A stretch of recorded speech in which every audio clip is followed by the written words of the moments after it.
प्रदेश के मुख्यमंत्री सुखविंदर सिंह ठाकुर ने किया नालागढ़ का एक दिवसीय दौरे के दौरान धबोटा में 1 मेगावाट के ग्रीन हाइड्रोजन संयंत्र की रखी आधारशिला। सुखविंदर सिंह ठाकुर ने कहा कि किसी सरकारी क्षेत्र में देश का पहला ग्रीन हाइड्रोजन प्रोजेक्ट लगाकर हिमाचल बना देश का एकमात्र अग्रणीय राज्य। भविष्य के ऊर्जा ग्रीन हाइड्रोजन प्रोजेक्ट को किया जाएगा मार्च तक पूरा। आने वाले समय में हाइड्रोजन की ग्रीन ऊर्जा प्रदेश की आर्थिक दिशा को सुधारेगी। इस प्रोजेक्ट से हिमाचल बनेगा आत्मनिर्भर, 2032 में देश का सबसे बनेगा अमीर राज्य। मेडिकल डिवाइस पार्क के बंद निर्माण को लेकर पूछे गए सवाल पर सीएम ने कहा कि अगले दौरे के दौरान करूंगा मेडिकल डिवाइस पार्क का निरीक्षण। कुछ उद्योगपतियों से हुई बातचीत, उनसे भी की जाएगी बैठक। उद्योगपतियों को महंगी बिजली पर पूछे सवाल पर सीएम ने कहा कि पंजाब हरियाणा से उद्योगपतियों को उपलब्ध करवाई जाएगी प्रदेश में बिजली। सुखविंदर सिंह ठाकुर।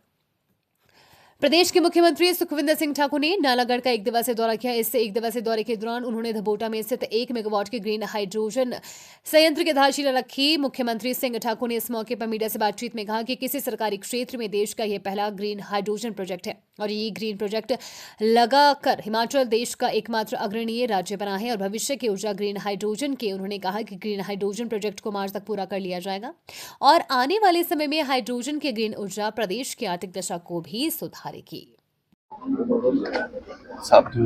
31 मार्च 2026 तक प्रदेश को जो हरित राज्य बनाने की दिशा में हमारी सरकार ने कार्य किया और ये किसी सरकारी क्षेत्र में भारत का पहला ग्रीन हाइड्रोजन प्रोजेक्ट है। इस प्रोजेक्ट का लाभ यहाँ इंडस्ट्रीज को मिलेगा और ग्रीन हाइड्रोजन किसी राज्य के द्वारा 1 मेगावाट का प्रोजेक्ट लगाकर हिमाचल प्रदेश इसमें अग्रणीय राज्य बना है। भविष्य की ऊर्जा ग्रीन हाइड्रोजन है। आप देखेंगे कि इस एक मेगावाट के प्रोजेक्ट को लगाने का पायलट प्रोजेक्ट है ये। इसके बाद हम इसमें और इन्वेस्टमेंट करेंगे। धीरे धीरे हमारे पास जो संपदा है उसमें सही मायने में अगर ग्रीन हाइड्रोजन कहीं उत्पादित हो सकता तो हिमाचल प्रदेश है। पानी हमारे पास है, रिन्यूएबल एनर्जी हमारे पास है। इन दो को आधार मानकर ही ग्रीन हाइड्रोजन पैदा होती है, क्योंकि ग्रीन हाइड्रोजन उसको कहते हैं थर्मल से पैदा नहीं होती। तो ये इसलिए मैं धन्यवाद करना चाहूँगा। हमारे ऑयल इंडिया लिमिटेड के एमडी साहब आए थे, हमारे हरकेश मीना जी पावर कारपोरेशन के थे।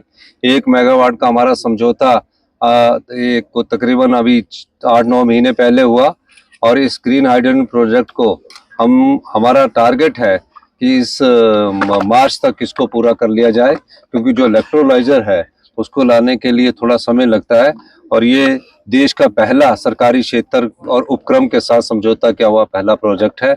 और मुझे खुशी है कि हिमाचल ने आज इस 1 मेगावाट के पहले प्रोजेक्ट का शिलान्यास किया है और आने वाले समय में ये जो ऊर्जा है ग्रीन हाइड्रोजन की, ये हिमाचल की आर्थिक समृद्धि के लिए बहुत जरूरी है। ये वो ऊर्जा है जिसमें आने वाले समय में हिमाचल प्रदेश आत्मनिर्भर बनेगा और 2032 में हिंदुस्तान का सबसे समृद्धशाली और अमीर राज्य बनेगा। धन्यवाद। नहीं, वो मेडिकल डिवाइस पार्क का मैं आने वाले समय में निरीक्षण करूंगा। कुछ उद्योगपतियों से मेरी बातचीत चल रही है। धन्यवाद। देखिए, बिजली के रेट के बारे में हमने कहा है कि इंडस्ट्रीज को पंजाब और हरियाणा से सस्ती मिलेगी। धन्यवाद।